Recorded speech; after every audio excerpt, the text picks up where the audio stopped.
A week ago, McGill-Toolen played host to a really talented Opelika team. The Yellow Jackets snuck by at home 21-20 at the Lip. Tonight in round 2, the Jackets had to hit the road to play Wetumpka, the team that knocked out Daphne in round 1. So up near Montgomery we go. Let's check out the highlights. McGill on the road, but taking the field strong, baby, through the smoke. Let's see. Here we go. Wetumpka, Samuel Britton. They're going to score first. That's Charlie Crenshaw. 7-0 Indians on top. Later, Romarius Smith here in the Wildcat formation. Snap. Here we go. Game is tied up 7-7. Later, Harry Satterwhite hands it off to Smith. Edo Smith, excuse me.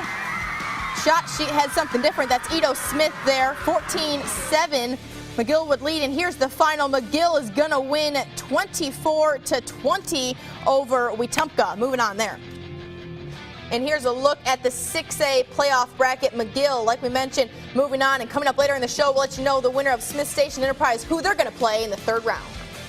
All right, exactly a year ago, Fairhope traveled to Carver, Montgomery for round 2 and lost 20-16. Guess what? Fairhope, round 2 versus Carver at Carver again. Pirates hoping for a little revenge tonight. Take a look at the map to see more traveling. Have game, must travel. Look at all those footballs all across the state, and let's take a look at some football action right now. This is a common open shot that we've been seeing here throughout the show. Fans in the rain watching some football. Carver Montgomery, Javante Davidson takes the handoff. He will turn the corner and take it to the house. 7-zip in the first. Second quarter action. After the celebration, we've got Lindell Wilson. Flips over the pile. That was amazing. 14-zip. We've got to get that in slow-mo at some point later. Simone, just show that later in the week in slow-mo. All right, Fairhope QB Steven Jackson sacked. Pretty much how the first half went. So the Pirates struggling on the road, and they will not advance. They fall 33-6 tonight. Take a look at that, the 6A playoff bracket. We've got Fairhope not advancing. Carver Montgomery will for the second straight year. Now, Foley at Auburn at the bottom of that, so let's take a look at those highlights. Overview of Foley Stadium. Nice looking shot there. Band about to play. Foley Marching Band, team about to play. Here's the highlights halfway through the first. Auburn with the ball. Blaze Taylor blazing down the sidelines. Nice play. Auburn would snag a field goal, making them 3-0 for the start. All right, Foley with the ball now. Just a few minutes at the end of the first quarter. Quarterback Cam Tyler looking for DeMarcus Bingham. And bing! Him. That wasn't very good. I'll work on that joke and come back later with something funnier. At the beginning of the second quarter, Auburn sweeps up another opportunity. Running back Tyus Flakes. Frosted Flakes. No? No good? Love it. Nope. My joke's terrible tonight. That, though. I'm working on them. All right. Auburn on top 23-20. What a game. So Foley and Fairhope, the two Fs on the Eastern Shore, unfortunately fall tonight. All right, guys. Now, the flavor of the week has been that teams have had to travel. However, UMS got to stay at home, Joe. Yeah, the flavor of tonight has been that we've had some audio issues, but good news for everybody at home is that Hal Sherrick is back and better than ever. What's going on, Big Hal? Hey guys, it's good now. It's not raining. That's been kind of the theme of the night, as you said. We're starting to dry out. That's good. It's been a wet night here at Irvin Cooper Stadium, where UMS Wright hosted Beauregard. Beauregard came in here with a 9-2 record, as did UMS. They are also 9-2. These guys were no strangers to one another. These teams played each other last year in round 3, and UMS knocked off Beauregard then. So, of course, the Hornets came in here looking for some revenge, trying to move on themselves this year. Dish a little bit of that back out. Let's go ahead and take a look at some of the highlights, see if they did just that. Now, as I mentioned, it's been a wet night here at Old Shell Road. The steady rain and drizzle. The fans had to pull out the rain gear and umbrellas. As you can imagine, the field's quite a mess. And the first half was definitely a night to run the ball. You can see here Hornets quarterback Walker Meadows drops back the pass, but Hamilton Phillips and Tiff Lyons are all over him for a big loss. Now, second quarter, we've got UMS's Gunnar Roach has thoughts of passing, but he'll have to pull it in and run for it. Roach makes a couple of nifty spin moves to get out of trouble, but Beauregard's Nicholas Tate finally ropes him in for a little bit of gain. The Bulldogs had to go back to the air, though, and this time Roach will throw off his back foot and find Christian Pearsall for a nice gain. That will set up the first score of the game. This time Roach will keep it and break it outside and score from 5 yards out. They would miss the extra point, though, and only be up by 6. The Hornets tried to get on the board at the end of the half, but would come up empty, and we would go to halftime with a 6-0 score. So, as I mentioned, it was quite a wet night here on Old Shell Road. Thankfully, the rain has stopped. We caught up with Coach Terry Curtis right after the game, who's trying to win his 6th state championship here at UMS, and they'll be moving on. Let's hear what he had to say. Well, no, and I thought our guys played hard. We knew they were coming in here. They said last week that we were the one they wanted to play because they felt like they could have easily won the game last year, which they could have. And about the same team, and thought they were a little bit better, and I think we're a little bit better. So proud of our defense in the first half, and just absolutely monsoon conditions. We didn't have a turnover all night, and didn't give up any big plays, and I couldn't be more proud of the bunch. And the final score here tonight was UMS 21, Beauregard 7. So they'll be hitting the road, UMS that is, next week for round 3. They'll have to travel and seeking their next state championship. We're now reporting live from Old Shell Road and Irvin Cooper Stadium. Hal Sherrick, Fox 10 News. Good work tonight, Hal. Appreciate all the hustle out there in the rain, bringing the highlights. Let's take a look at the 4A state playoff bracket. We're still waiting on the bottom part of that bracket, but we do know, as Hal just mentioned, that UMS Wright is moving forward. Coach Terry Curtis doing it again. The Bulldogs barking loud into the 3rd round. We'll be right back with more First and 10 after this.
Well, last year, T.R. Miller advanced to round 2 of the playoffs. Last year, T.R. Miller lost in round 2 of the playoffs to Midfield.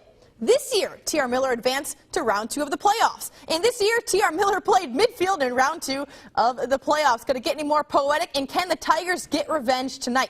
Let's check it out. Up to Midfield we go near Birmingham. Let's check out the highlights. Here we go.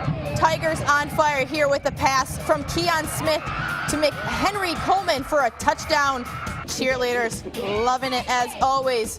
But later, Keon Smith again to McHenry Coleman, and he strikes for another touchdown.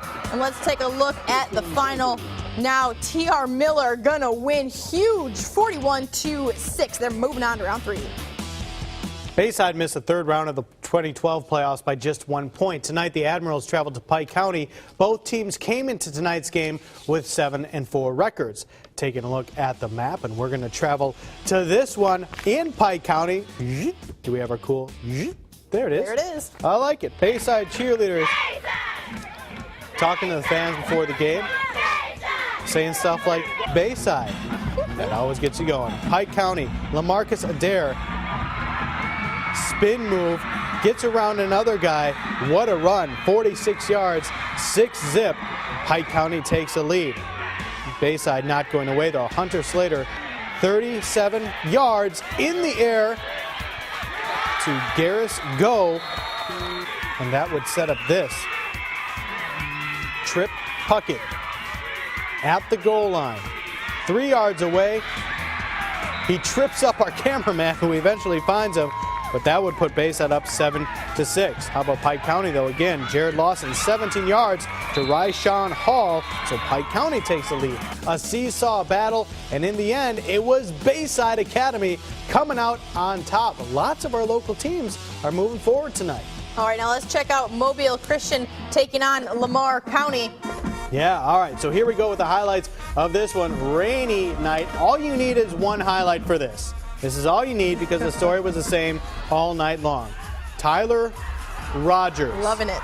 Insane. We told you he went nuts at the top of the show. We still don't know how completely crazy he's gone, but we do know that number on his jersey too. Double that. That's the number of touchdowns that we know he's had so far.